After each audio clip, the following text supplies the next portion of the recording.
As said, I work as an assistant professor at the University of Hamburg and am the chair of a working group called Media Construction of Climate Change in what's called one of Germany's federal clusters of excellence, which focuses on climate research.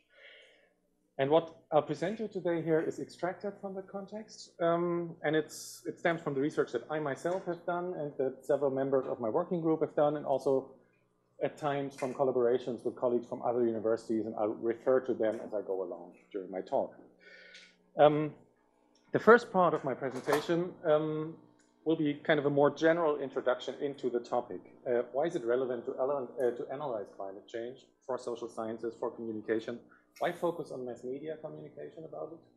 And in the second part, I will focus on transnational communication about climate change, specifically on the question whether a transnational public sphere is emerging around this issue. Altogether, I think I'll speak about maybe 50 minutes, so we have plenty of time for Q&A afterwards. So firstly, why climate change? What is there? Why is that important to analyze in communications? As you all certainly know, the term climate change accounts for past and ongoing man-made and anthropogenic changes to different aspects of the climate system, like temperatures, rainfall, sea level developments, etc.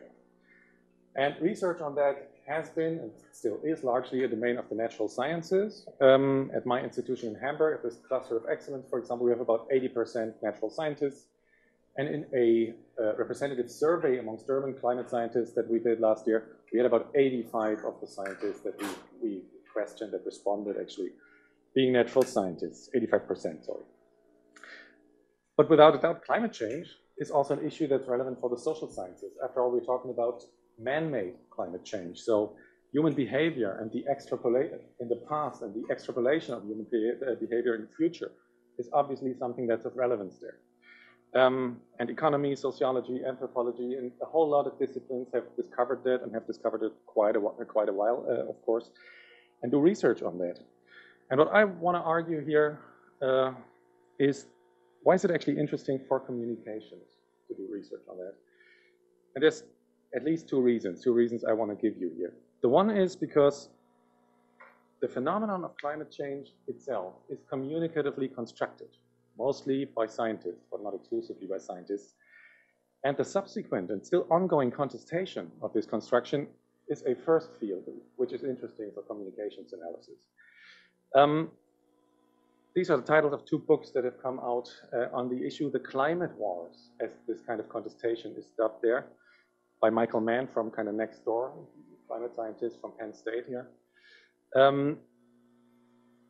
These climate wars between the so-called skeptics who doubt the existence of man-made anthropogenic climate change and the alarmists or warmists, it's a bit cartoon-like, I have to admit, but that's kind of the major cleavage there. These climate wars are an interesting issue for analysis from a whole range of perspectives. If you look at science communication, if you look at strategic communication, if you look at the role of power in communication, if you look at political communication, Ray Bradley, also climate scientist, talks about political intimidation, the title of this book there. And these have been analyzed, this strand has been analyzed quite a bit, but mainly with a certain perspective to it. What has mainly been analyzed so far is how distorted science has been presented in the public realm.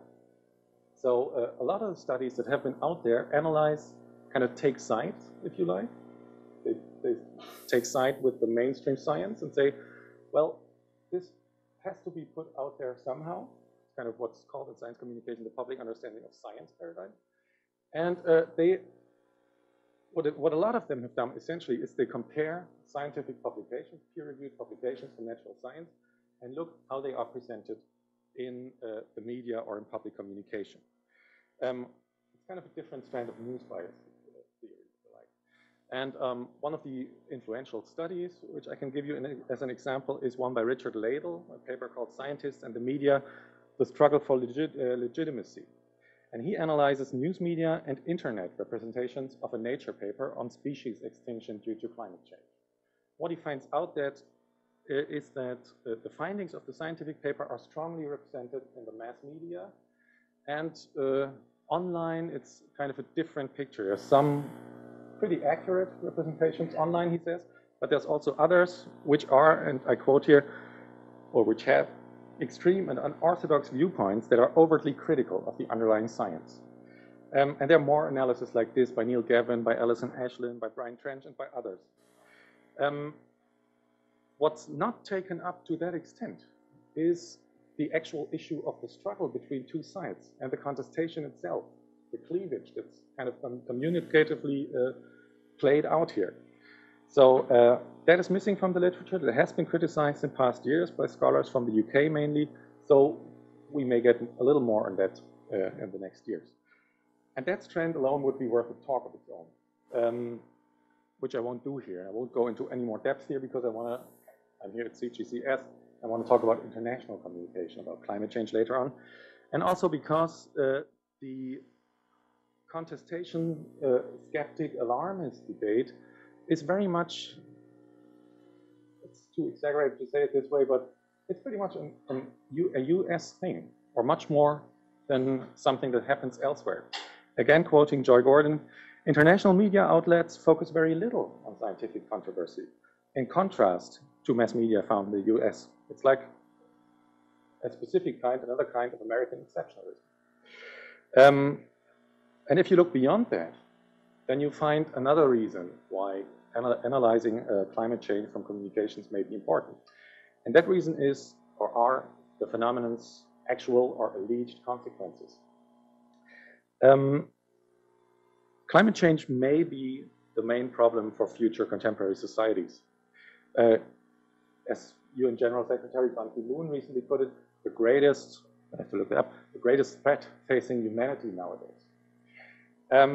Because climate change may have social consequences in a whole lot of countries on different geographical scales with different time horizons. And some of them you can see here. The IPCC, the United Nations Intergovernmental Panel on Climate Change, for example, described that climate change will likely, very likely, result in more stress for ecosystems, losses in biodiversity, degrading freshwater resources, declines in food production, among other things. And these are all kind of gradually increasing stressors. And on top of that, you will have the likelihood for extreme weather events, like storms or floods, will increase also. And all these factors might catalyze and intensify pre-existing tensions or conflicts in some regions of the world. So there will be, you can again see climate wars as a label, but used in a different sense here. There might be actual conflicts over that in some regions of the world. There might also be something like climate or environmentally induced migration.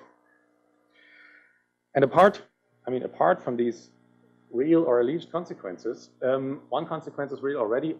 A lot of stakeholders in a lot of societies, politicians, NGOs, representatives of the economy, corporations, etc., put a lot of time and money into that. So that's a very real consequence, no matter what you think about climate change. And all these factors make climate change an interesting issue to study from a lot of disciplines. And also for media studies. So what's the role of the media? I like to start with a quote from Niklas Luhmann, whom I'm obliged to quote once in every talk at least, because I was associated with Bielefeld University for a while, who said that what we know about the world, we know from the media. That's kind of an exaggerated, constructivist, very general statement that may apply to different issues to very different extents, but the argument can be made that it applies to climate change quite a lot. And I'd like to give you 3 reasons for that. The first is that climate change, the phenomenon itself, is very large scale, geographically and temporally. And I'll show that in a second. And invisible for that reason, not only for the reason, but also for the reason. If you look outside the window, which you can't do right now, you will see weather. I'm sorry. And the weather is, climate is usually described over longer periods of time. The World Meteorological Organization says, well, we have to talk about 30 years at least, and over larger regions. And now we get to that. That's again from the IPCC's Force Assessment Report. That shows you how climate or climate change is usually described.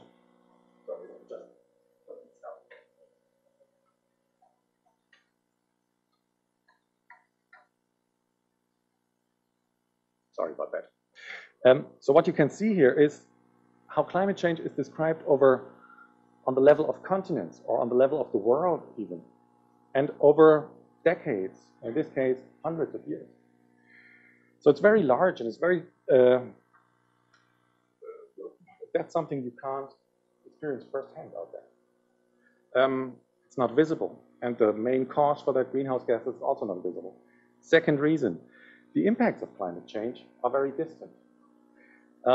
Emitting greenhouse gases has a cumulative effect. You don't see your own effects, you don't see your country's effects in an isolated way, and if it has any effects, these effects may happen someplace else entirely, and they will happen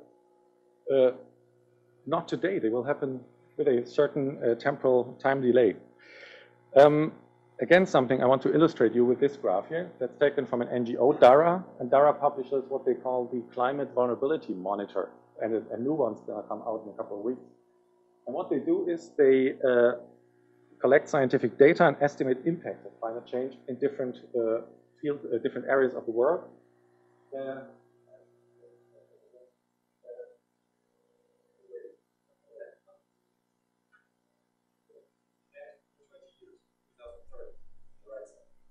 That different regions, and they estimate impacts in four facets: health impacts, increase in weather disasters, habitat loss. So, will their human habitat be lost due to rising seas or degrading lands, and economic stress. And what you can take from that here very quickly is, first of all, wherever you look, the impacts will be bigger in the future, and second of all, the impacts will be bigger in Africa or in Latin America than they will be where the problem was caused in the first place, in Europe or in the US. So again, there's a detachment. And third and final point, the science is very complex. There's a lot of disciplines involved, every discipline coming in with their own heuristics, with their own models, with their own ways of doing science and of determining what's true. And the models that were used get ever more complex over time. You can see that here. It's a Nature paper that came out 2 years ago. What it shows you is the chronological development of the climate models that are used in the British Hadley Center for Climate Prediction. And it starts on the upper left side in the mid-80s. Maybe just look at the ocean. You can see that the models in the 80s didn't have any ocean variables in there. And then in the 90s, they included an ocean, or was it flat ocean, swamp ocean, nothing going on in there. And circulation and ocean biology all were added later on. So the complexity is rising here, and it's ever more rising, and a lot of things are not really understood yet. So climate change, therefore, is something that a lot of people cannot easily understand and or experience firsthand. So it reaches them as something that's communicatively constructed for them.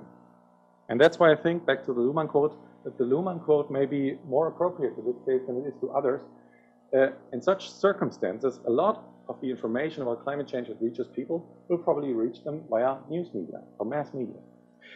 And there's actually some empirical evidence for that, and I'm only going to show you 2 pictures on that, taken from a survey we did in Hamburg, where we asked 3,000 Germans in that case about information gathering concerning climate change and other things. One question is, from which sources do you get information about climate change? And the pattern that you see here is something that is replicated also in the US. There's a study by Keith Stam and colleagues in the US and in the UK, and I've recently seen something in Pakistan and other countries. People get information mostly from the mass media, mostly from television, but also from radio, newspapers, weeklies. And in contrast, talking to friends and family is much less important. We also asked a variant of the Roper question: if in doubt, which one of these sources would you rely upon? And again, it's news media sources, with TV leading the pack, and friends and family are not that trustworthy when this issue is considered. So mass media seem to be important mediators here. And accordingly, quite a lot of studies have tackled that. What I've done here is I've just taken the IC Web of Science, or Web of Knowledge, and looked for articles mentioning climate change in connection with media or communication. And for both searches, you can see from the 90s to 2011 an almost continuous rise in attention. There's a lot of studies that have analyzed, for example, how stakeholders try to get their views across on climate change, how journalists understand the issue and frame it in their reporting, and what the audience actually does with that kind of media coverage on climate change. And they have yielded some pretty interesting results, and I just point out a few things that I personally like. One thing is a study by Max Boykoff from the University of Colorado, who came up with a hypothesis he calls balance as bias. His argument is that certain journalistic norms, like the norm of balanced reporting, which is taken from political blog entries here, have some fairly consistent features. They're long, unstructured, angry, and abusive, and filled with assertions that would be difficult to cross-check. They're questions without answers and answers without questions, part polemic, part rant, part ramble, part squabble, and the caliber and tone of content can in places descend to playground level. So there's interesting studies out there already, but there's also a couple of things that haven't really been touched upon or not sufficiently touched upon, and I'd like to point out three again. First is a crucial question, the credibility of climate change communication or of climate science. That's something that Bruce Williams and Michael Carpini in their book After Broadcast News, for example, touch upon, although they talk about environmental communication. When you have complex and hard to check issues like climate change, or climate science actually is, credibility is much more important because a lot of people have to rely on what people tell them or what certain institutions tell them. But how do you judge credibility when you have conflicting evidence? Or what do you do in online environments when a lot of times you don't know who's actually speaking? What does that do with the audiences? And how do stakeholders probably, or scientists, adapt to them? Do they have certain strategies to create that knowledge? That's all interesting questions that haven't been analyzed very often or enough. Second, there's After Broadcast News. Second, online communication is an important issue for pretty obvious reasons and will increasingly be. And there's a number of studies from various disciplines on that already. And if I may do that, there's a review article that I have published just coming out, or has just come out 2 or 3 days ago, which kind of tries to summarize the field. That's still a field where we don't know much about. A lot of scientists, climate scientists, seem to be very hesitant in joining online debates, for example, and we don't know why that's the case. What role do social media play, and how do they influence interpersonal communication on the issue? Are there something like opinion leaders on this issue in new media environments? What do they do? Does the acquisition of knowledge from the web or from other sources possibly widen some pre-existing knowledge gaps? All questions that are interesting and what we don't know much about. And the third thing is transnational climate communication, and that's what I want to talk about in the second part of my presentation. And to talk about transnational communication on climate change, I can draw on the research that we've done in Hamburg so far, and that's actually the project I came here with and that I'm still working on. So what I'm going to present you here, you see that in a couple of places, that's work in progress, and I'm really looking forward also to get input on that and to have you tell me where I go wrong or am on the wrong path entirely, probably. The starting point of this analysis is obviously the global transnational nature of climate change itself. Climate change can be observed on every continent, as you've seen on this IPCC graph. It will have social consequences regarding food, regarding security that will be important for a lot of countries and a lot of continents. And also political measures designed to mitigate climate change are pursued on a global level, as you know. 194 of the world's 206 countries participate in the Kyoto efforts, in the United Nations framework, actually. That's the official name. And because of these international global features of the issue, it has often been assumed that climate change will get something like public media attention worldwide and even more, that the issue might be the catalyst of something like a global public sphere around this issue, in which people from different countries talk about the issue, exchange views upon the proper ways to act, and legitimize or potentially delegitimize agents which could be acting on climate change. And climate change is an important issue here because it's so immediate and cross-national, as I said, and people like Elisabeth Eide, Risto Cornelius, Robin Eckersley, Peter Bergles, Anders Hansen, others have argued along these lines. The most prominent one is probably Ulrich Beck, who in his 2008 book, World at Risk, has argued that around a couple of global risks, and climate change in particular, we'll see something like what he calls global public sphere. He writes that, quoting, "The scientific debate about climate change is over, but the public and policy debates still go on. Climate change," he says, "is being realized by many as one of the new big global risks. States can see that because they can't ensure the security of their citizens against these risks on their own anymore. NGOs see that and try to unite transnationally, internationally to fight climate change. There's supranational political action necessary and already underway, actually. And Beck says, along with that, and further spurning that, there's something like global public sphere emerging. Although he's aware that this public sphere will certainly not conform to Habermasian ideals of being inclusive and equal and civil and, in the end, consensual. And quite generally, I'm interested if such a global public sphere really exists or emerges and how it looks like. Because you could also argue that that may not be the case at all. Climate change touches upon different countries to very different extents. The obvious thing is greenhouse gas emissions in the past. Industrial countries like the US or Germany have contributed strongly to emissions in the past and continually do. Whereas countries like Bangladesh or Brunei haven't contributed much to the problem, but are very vulnerable to its effects. So there's a very different kind of effectiveness there. And current emissions restrictions, again, only apply, at least the Kyoto Protocol, to industrialized countries. The Kyoto Protocol assigns responsibility according to a principle that's called common but differentiated. So they say the countries that should undertake efforts to reduce greenhouse gas emissions are these so-called annex countries like Germany and France and the UK, etc. The US is also an annex country but hasn't ratified Kyoto.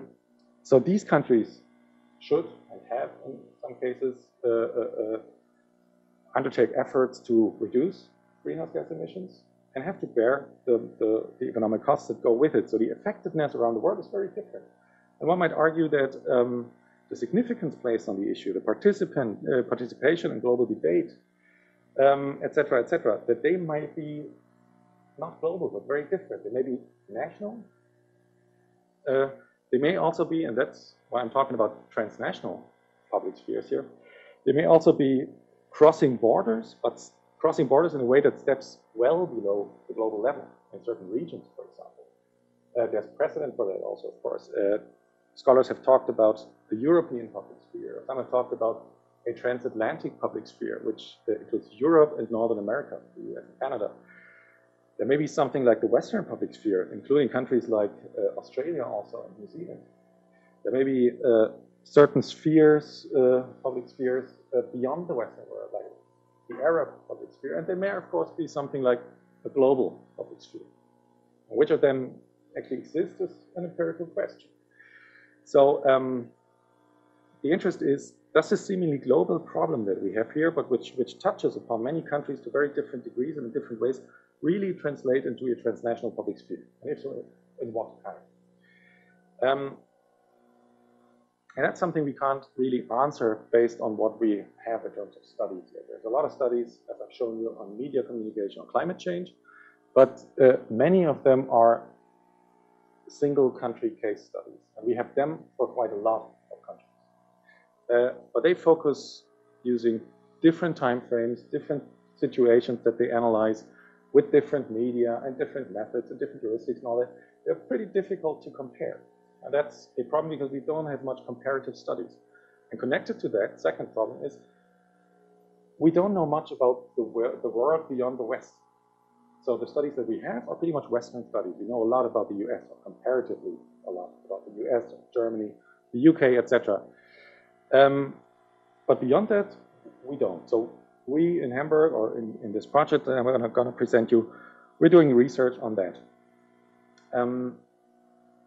And what the first thing that that was necessary in doing that is kind of determining when we talk about a transnational public sphere, what do we actually mean by that? How can it be identified empirically? How can it be measured? And it has to be said that there's no consensual answer on that. The respective debate and communications and a little bit beyond is diverse. It's conceptually broad. So we needed some conceptual specifications here. And what we did is first, what I have to make clear is first, and in accordance with a lot of the literature also, we think it can't be assumed that a global public sphere will be structurally similar to national public spheres. It's not going to be a sphere of communication in which a unified transnational demos with a shared identity using shared media talks about a supranational political institution concerning all of them. And at least in the European context, where we have quite a lot of research because of the EU, etc., on European public spheres, many scholars have argued that if you want to look for a transnational public sphere, what we probably find is that transnationalized national public spheres, national debates, national public spheres, in which more and more international and transnational components are coming in. So that's what we're looking for. And still, how would that exactly look? What dimensions do we have to imagine if we look at that? And there's a number of kind of taxonomies out there by different scholars who have tried to kind of say, well, it has to be these 3 or 4 or whatever dimensions, like with Koopmans or Hartmut-Wessler or others. I would like to summarize them in 3 dimensions that I think are pretty prevalent in these writings. The first is what's called issue convergence. Sometimes it's called discourse convergence or synchronized attention or anything. The basic idea is that media coverage in different countries should talk about the same things at the same time. Debates in different countries should focus on the same issues at the same time because that makes exchange of positions, of actors, of speakers much easier. The second is what's called, and I've called it here too, horizontal transnationalization. Basic question here is there cross-national exchange going on?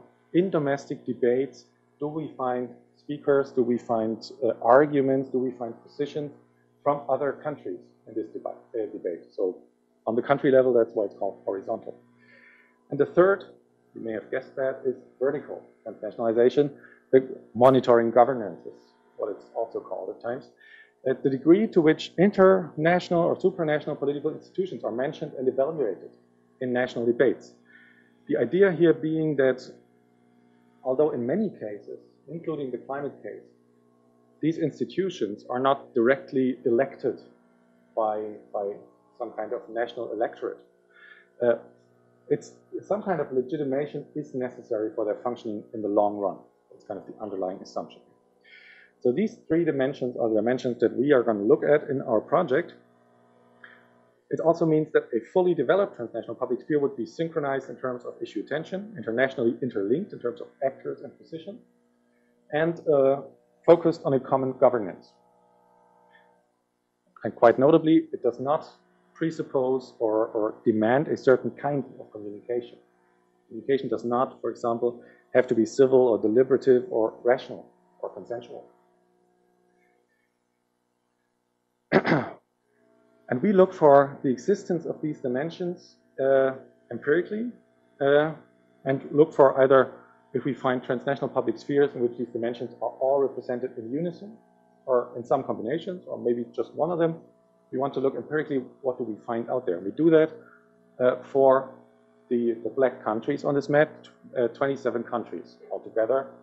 And for the reasons that I outlined earlier, we try to represent different levels of responsibility with these countries, different levels of vulnerability, and we have countries from all continents in there. And we analyze these countries over 15 years.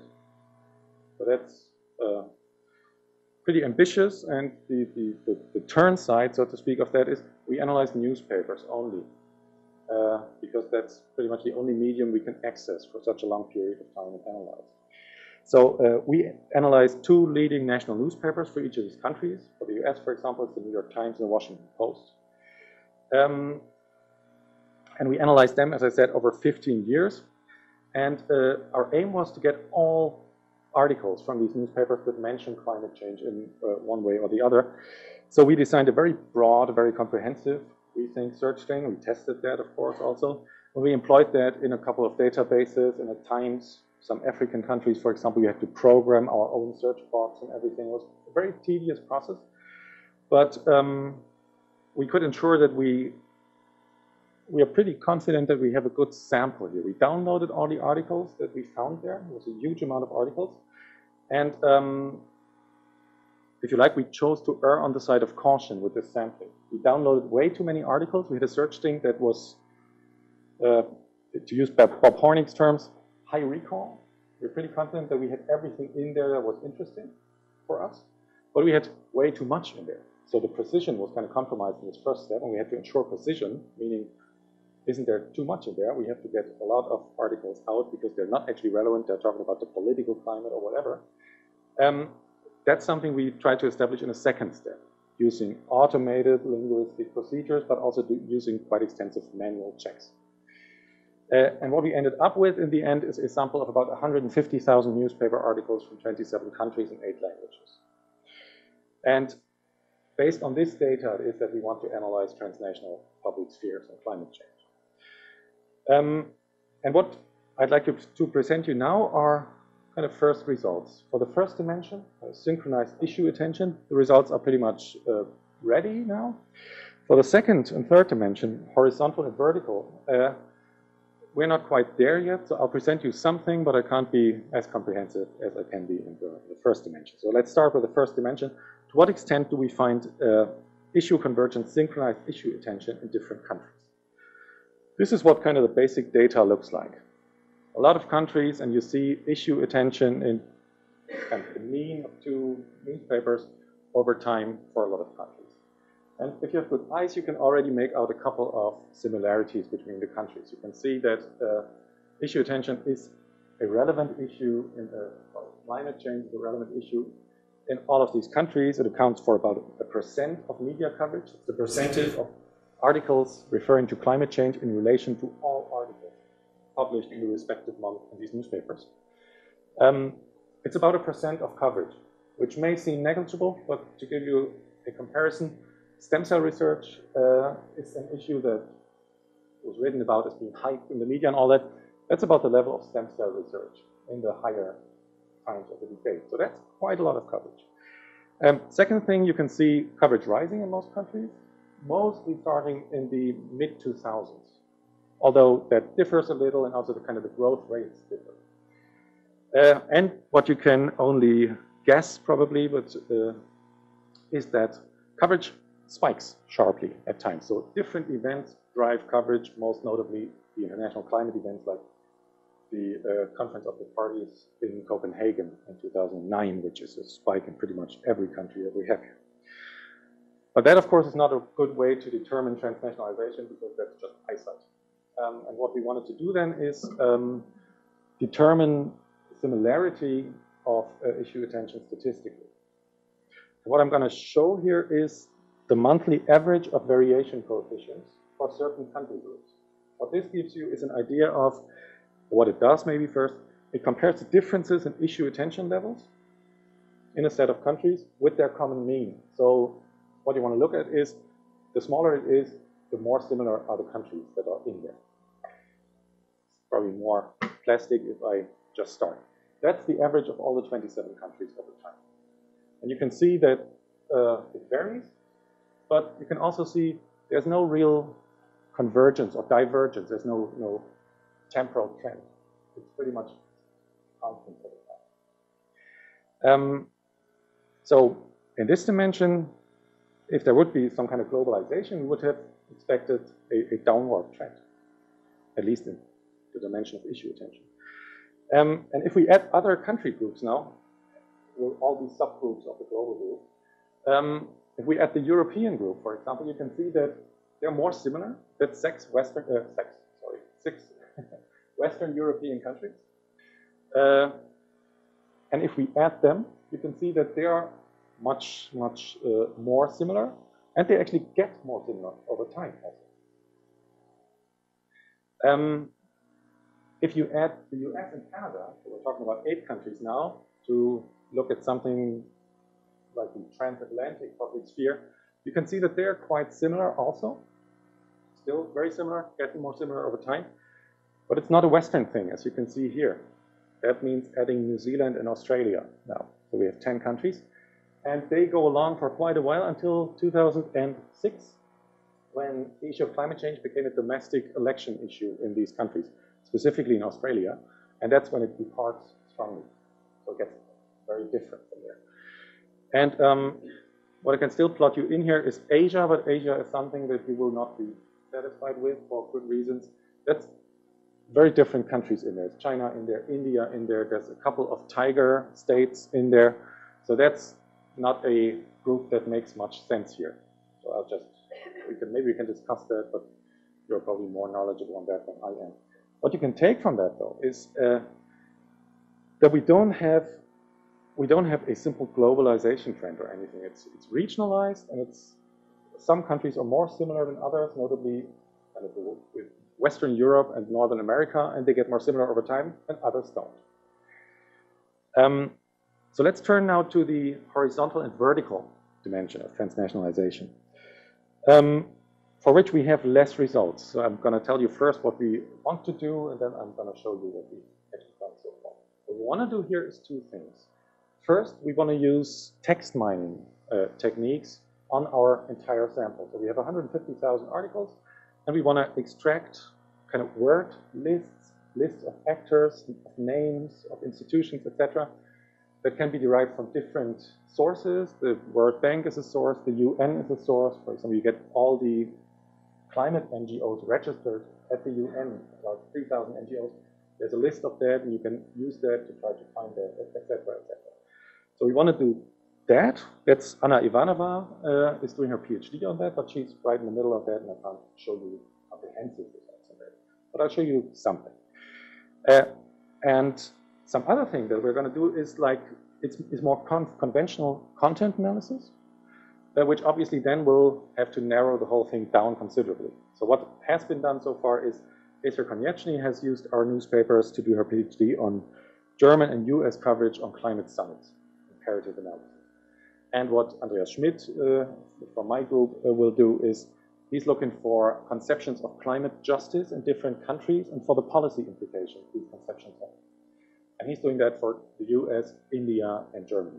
So also much smaller set of countries and taking some more media into account. And I'll try to use that to kind of enrich what I'm going to show you now. And because that's pretty much the information that I have now, I will focus on Germany and the US only. These other countries that we collectively know probably best anyway. They are very similar in issue attention, as you've seen. Coverage is very, very similar over time and also in the actual amount. So what I'm going to show you is the results from 2 dictionaries, word lists. It's a dictionary approach, Klaus Krippendorf has called it. 2 dictionaries in which I've tried to operationalize horizontal and vertical transnationalization. Very basic here. It can be done much better, but so for horizontal transnationalization, I just counted the number of articles in which, in the same paragraph as climate change is talked about, any other country than the US or Germany is talked about. That's the measure for horizontal transnationalization. For vertical, pretty much the same approach. I counted the articles in which, in the same paragraph as climate change, the UN or any of its bodies is mentioned. And I just took the absolute number of articles here because the 2 countries are so similar. The country samples are so similar in size. So that's the results for Germany. You can see vertical and horizontal, the development of horizontal and vertical references over time again. Vertical on the gold line and horizontal is the slit line. And you can see that they pretty much go hand in hand. You can also see that they increase considerably in the mid-2000s. Much more references to transnational actors, either horizontal or vertical. And it's also interesting that if you do the same thing over time with national references, you can see that national references are actually lower than transnational references are. Now let's take the national ones away and add the US for comparison.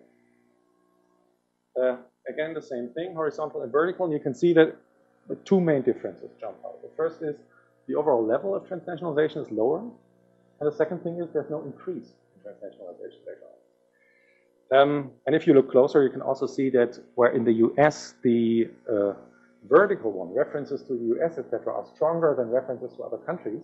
In the US, it's the other way around. We talk more about other countries than we talk about the US. And I'm not talking about the EU.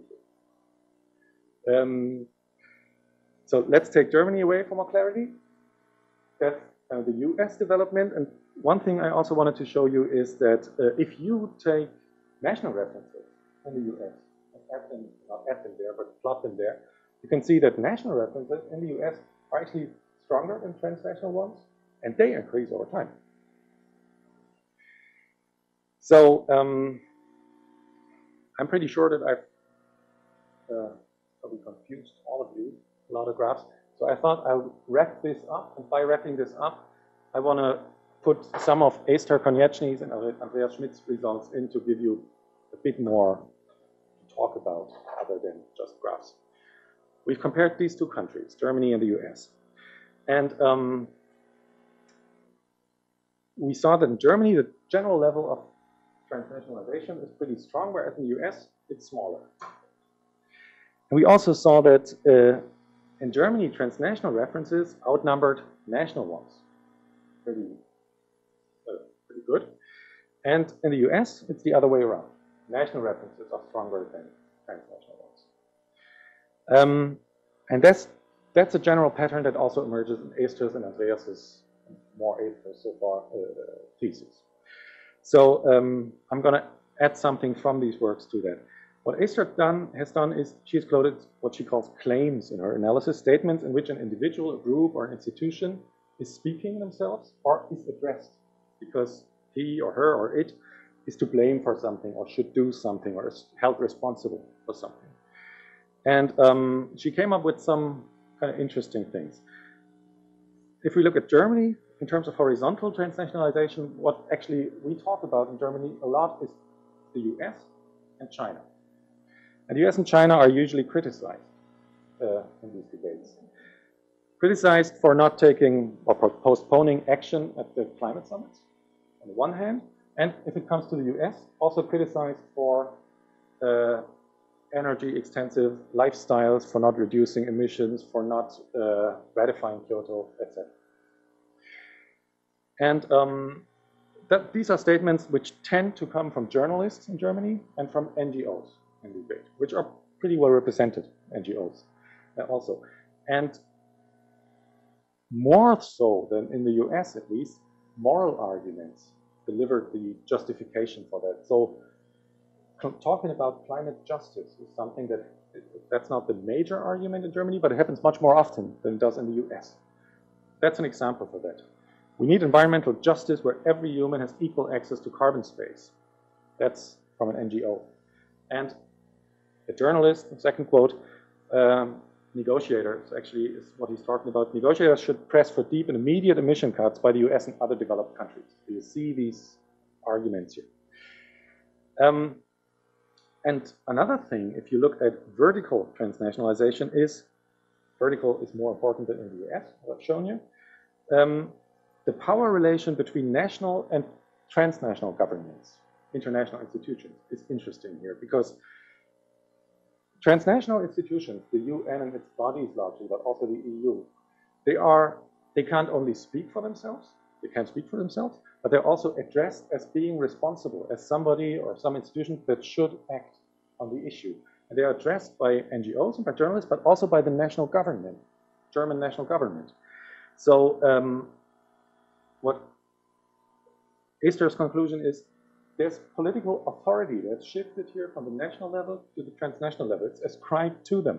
And the relation between national and international institutions here is it's a multi-level politics in which the political authority rests quite strongly, stronger than in the US case, on the international level in the German debate.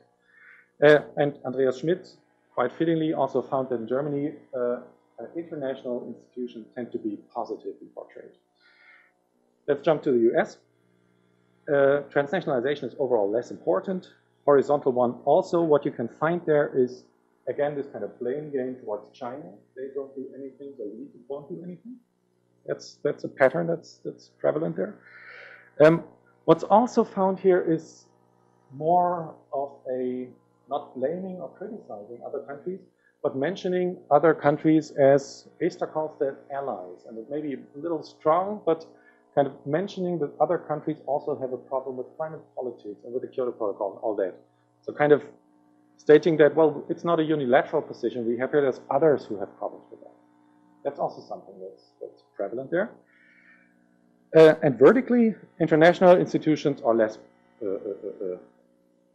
visible in the US debate. And there's also a difference in the role, because they can speak, but they're not in the power game, if you like. Esther calls that they're loudspeakers. They can speak, but they're not addressed political authority or responsibility. So, and they're evaluated negatively, tend to be evaluated negatively. And the